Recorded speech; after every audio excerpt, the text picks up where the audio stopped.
नमस्कार, मी संकेत आणि आपण पाहत आहात मुंबई आउटलुक। आज दिनांक 4 जुलै 2025। पाहूया टॉप 10 घडामोडी।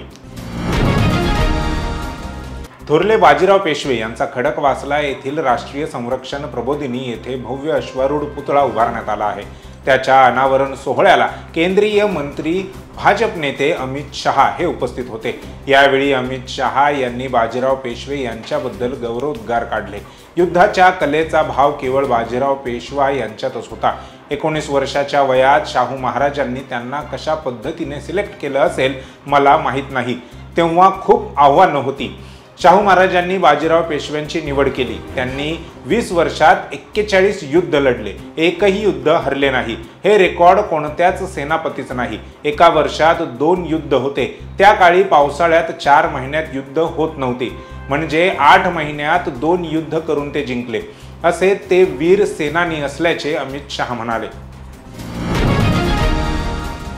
रक्ताच्या थारोळ्यात एक डॉक्टर महिला आढळून आल्याने सांगलीत एकच खळबळ उडाली आहे। हाताच्या नसा कापून या डॉक्टर महिलेने आपल्याच गाडीत आत्महत्या केल्याची धक्कादायक माहिती समोर आली आहे। या प्रकरणाची चौकशी ही निष्पक्ष, पारदर्शक आणि जलद गतीने व्हावी अशी ठाम भूमिका विधान परिषदेच्या उपसभापती नीलम गोरे यांनी मांडली।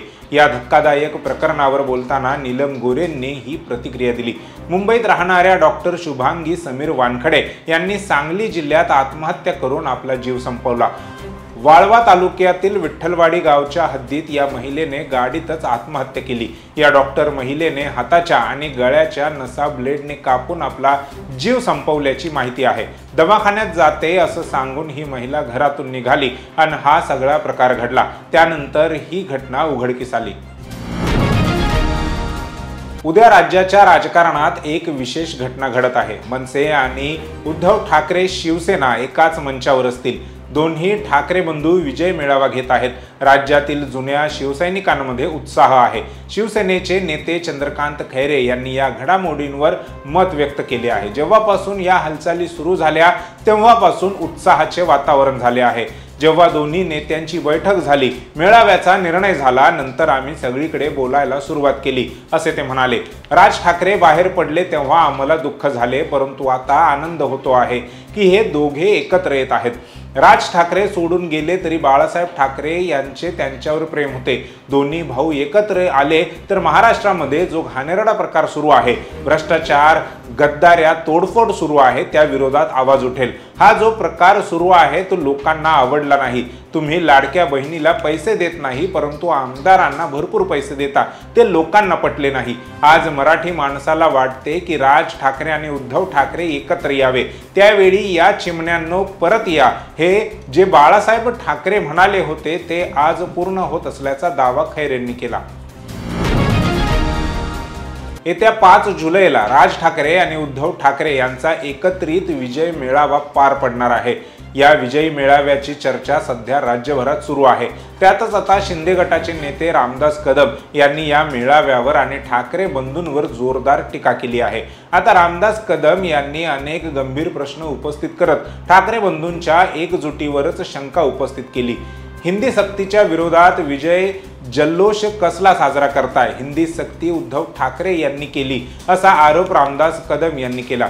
मुंबईतील सोसायट्यांमध्ये जेव्हा मराठी माणसांना मांस खाण्यास मनाई केली जाते तेव्हा हे लोक कुठे जातात असा सवाल रामदास कदम यांनी विचारला। मुंबई महानगरपालिकेत 25 वर्षे त्यांचे सरकार होते। त्यांनी मराठी माणसांसाठी काय केले? मराठी माणूस गिरगाव, दादर येथून अंबरनाथ, कल्याण येथे गेला। आता मुंबईत मराठी माणूस फक्त 17% उरला आहे। जेव्हा 2 जिल्ह्यांची, पुणे आणि नाशिकची मागणी केली होती तेव्हा नाही जमले। आता का वाटी घेऊन हात पसरताय असा सवालही रामदास कदम यांनी उपस्थित केलाय। मराठी बोलण्याच्या मुद्द्यावरून महाराष्ट्र नवनिर्माण सेनेच्या कार्यकर्त्यांनी मीरा भाईंदरमध्ये एका व्यापाऱ्याला मारहाण केल्याची घटना नुकतीच उघडकीस आली असून त्याचा एक व्हिडिओ सोशल मीडियावर वाऱ्याच्या वेगाने व्हायरल झाला आहे।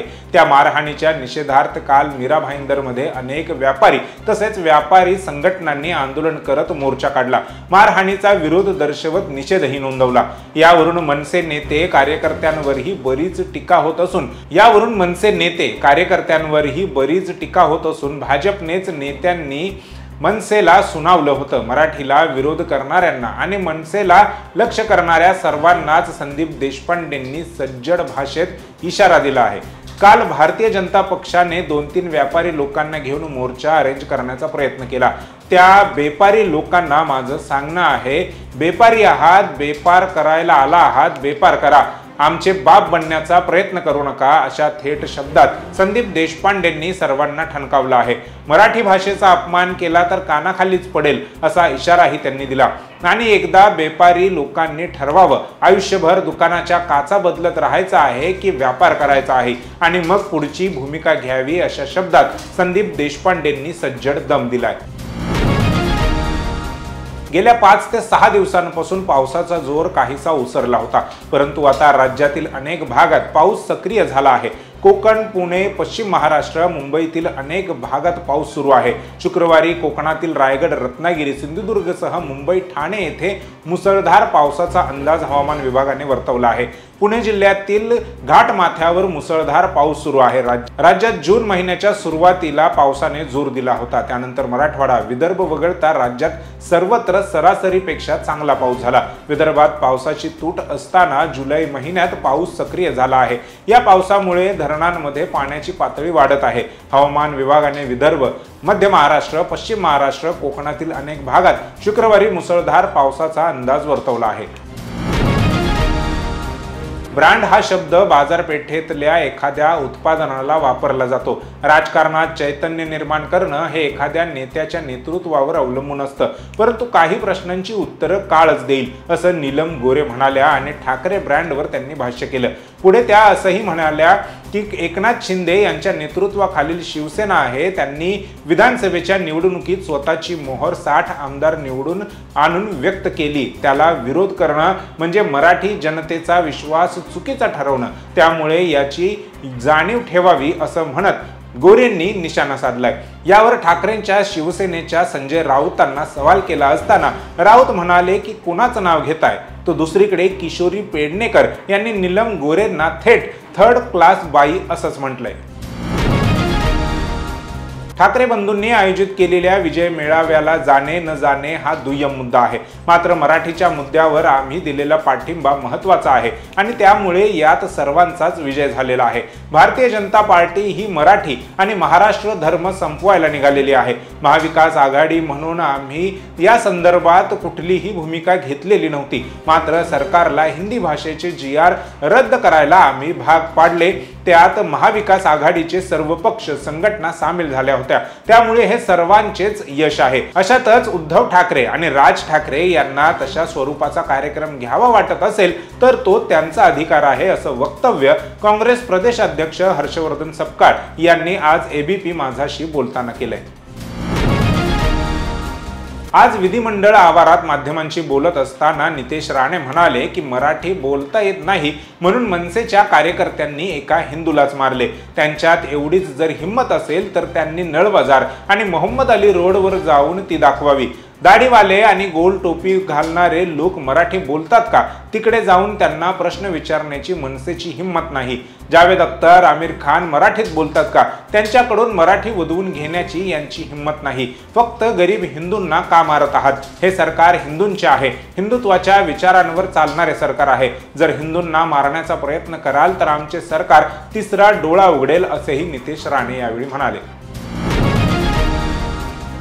थोरले बाजीराव पेशवे यांच्या लढाईत वेग ही सर्वात मोठी रणनीती असायची। जेव्हा मुघल साम्राज्याची सेना एका दिवसात 8 ते 10 किलोमीटर प्रवास करायची, तेव्हा थोरल्या बाजीरावांनी अशी सेना तयार केली होती की जी एका दिवसात 60 ते 80 किलोमीटर प्रवास करू शकायची। त्यांचं हे युद्ध कौशल्य होतं, असं फडणवीस म्हणाले। जनरल मॉन्टेगो मेरी हे दुसऱ्या महायुद्धाच्या निर्णायक युद्धाचे नायक ठरले। त्यांनी जगातल्या योद्ध्यांच्या संदर्भात लिहिलेल्या पुस्तकात पालखेडच्या लढाईचा उल्लेख आहे। धोरणात्मक दृष्ट्या हे एक सर्वोत्तम युद्ध होतं, असा उल्लेख त्यांनी थोरले बाजीराव पेशव्यांचा केला आहे, असाही दाखला मुख्यमंत्र्यांनी यावेळी दिला। दरम्यान ब्रिटिश व काही स्वदेशी इतिहासकारांनी मराठा साम्राज्यातील काही नायकांवर अन्याय केल्याचा दावा देखील देवेंद्र फडणवीसांनी यावेळी केला। इंग्रजांनी व काही प्रमाणात स्वकीयांनीही आमच्या इतिहासातल्या अनेक नायकांवर अन्याय केला, किंबहुना आपल्या हिंदवी स्वराज्याचा व मराठी साम्राज्याचा इतिहासच आपल्या इतिहासातून डिलीट करून टाकला। त्यामुळे आपल्याला वाटतं की मुघलांनंतर थेट इंग्रजच इथे आले आणि त्यांनी आपल्यावर राज्य केलं, त्यामुळे आपल्या अनेक महानायकांचा विसर पडलेला आहे, असं देवेंद्र फडणवीस म्हणाले।